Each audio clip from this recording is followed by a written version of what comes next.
mental, intuitif et essentiel. L'amour se manifeste. L'amour se manifeste à travers chacun de ces plans lorsque nous nous développons pleinement. Éducation de notre comportement, comportemental. L'énergie latente que tout le monde nous avons a un immense potentiel d'unité s'il est correctement canalisé. Cette force intérieure influence notre comportement. Dans le soin de la matière, la beauté et l'harmonie du corps et de l'espace. L'authenticité attire plus de personnes partageant les mêmes idées. L'abandon à l'union entraîne l'expansion de la vitalité et de la conscience de l'autre dans une synergie énergétique. Sur ce plan, les sentiments entrent en harmonie, il n'y a pas d'extrême d'euphorie ou de désespoir, Ado semble aller à un rythme constant vers la croissance émotionnelle. Dans la planification, dans les stratégies pour réaliser les rêves et les objectifs communs, l'aspect mental est important. Seulement perceptible par celui qui éprouve ce niveau d'amour, la complicité se manifeste par un regard ou un mouvement intuitif. Dans le sentiment de plénitude est essentiel.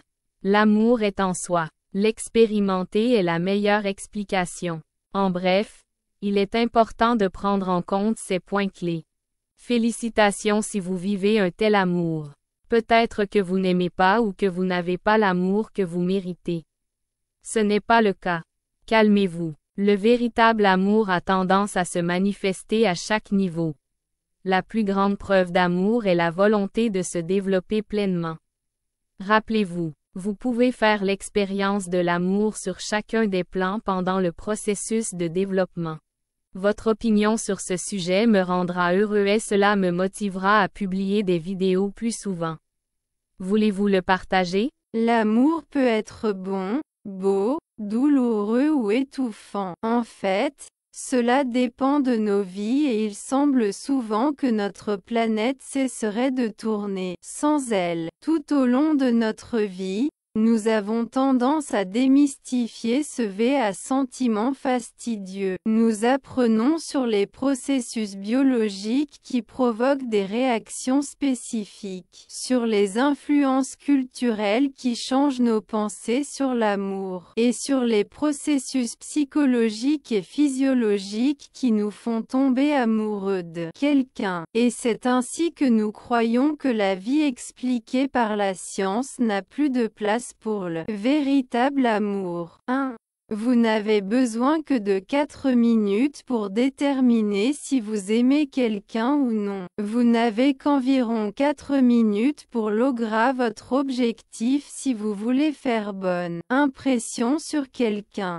Cette impression a peut-être beaucoup plus à voir avec le langage corporel, le ton et la vitesse de votre voix qu'avec ce que vous dites exactement. 2. Les battements de DLES amoureux se synchronisent lorsqu'ils se regardent dans les yeux. Selon une enquête, les couples amoureux synchronisent leurs battements de cœur après s'être regardés dans les yeux pendant 3 minutes. 3. L'étreinte fonctionne comme un analgésique naturel. L'hormone dite de l'amour, l'ocytocine, se produit lors d'une étreinte. Elle est libérée dans le cerveau, les ovaires et les testicules, et les scientifiques pensent qu'elle intervient dans le processus de liaison sexuelle. Selon les recherches, une dose d'ocytocine réduit considérablement les maux de tête et, dans certains cas, fait disparaître complètement la douleur après 4 heures. Cela vaut la peine d'essayer avec votre partenaire avant de prendre des analgésiques. 4. Une photographie d'un être aimé peut soulager la douleur. La présence d'un être cher dans la vie des patients peut les aider à s'améliorer plus rapidement, et même les photographies peuvent aider. Dans une expérience, les participants qui ont ressenti de la douleur quand fuient ont été exposés à des photographies de leurs proches et à des jeux de mots qui les distraient ont connu moins de douleur que ceux qui ont été exposés à des jeux de mots mais seulement à des connaissances. 5. Un cœur brisé n'est pas seulement une métaphore. Selon les recherches, des événements traumatisants intenses tels qu'une rupture, un divorce, la perte d'un être cher ou une trahison peuvent causer une douleur physique au cœur. Le syndrome du cœur brisé est le nom de cette maladie. Le souffrène, l'émotion profonde, provoque la libération du cerveau de certains produits chimiques qui affaiblissent le cœur, ce qui provoque de fortes douleurs à la poitrine et des difficultés respiratoires. Cette affection est souvent diagnostiquée comme une crise cardiaque et affecte davantage les femmes. 6. L'amour engagé suit l'amour romantique, mais il ne se termine jamais. Après un an, les couples qui étaient dans une romance deviennent très différents. L'amour romantique, qui se caractérise par l'euphorie, la dépendance, les paumes en sueur, les papillons dans l'estomac, etc., ne dure qu'environ un an. Ensuite, il commence ce que l'on appelle la phase d'amour engagé. Les niveaux élevés de la protéine neurotrophine sont liés à la transition. L'amour parfait est composé de passion, d'intimité et d'engagement. Une formule claire pour les différents types d'amour n'existe pas. Selon la théorie triangulaire de l'amour, l'amour fatueux est la passion et l'engagement, tandis que l'amour romantique est la passion et l'intimité. L'amour de compagnie est la passion et l'intimité, tandis que l'amour romantique est la passion et l'engagement. L'amour parfait, qui est composé de la passion, de l'intimité et de l'engagement, est le vrai et le plus fort de tous. 8.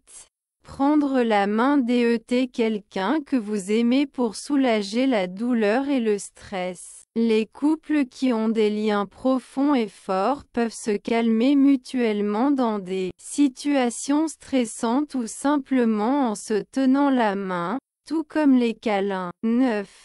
Exprimer la gratitude aux personnes que vous aimez augmente immédiatement votre bonheur. Il n'est pas nécessaire de donner des explications. Embrassez quelqu'un que vous aimez et dites-lui que vous êtes reconnaissant pour ce qu'il a fait, et vous comprendrez. Rien d'autre n'a d'importance que l'amour. L'amour est la seule chose qui compte dans la vie. Selon une merveilleuse étude menée sur 75 ans par un groupe de chercheurs de l'université de Harvard, États-Unis.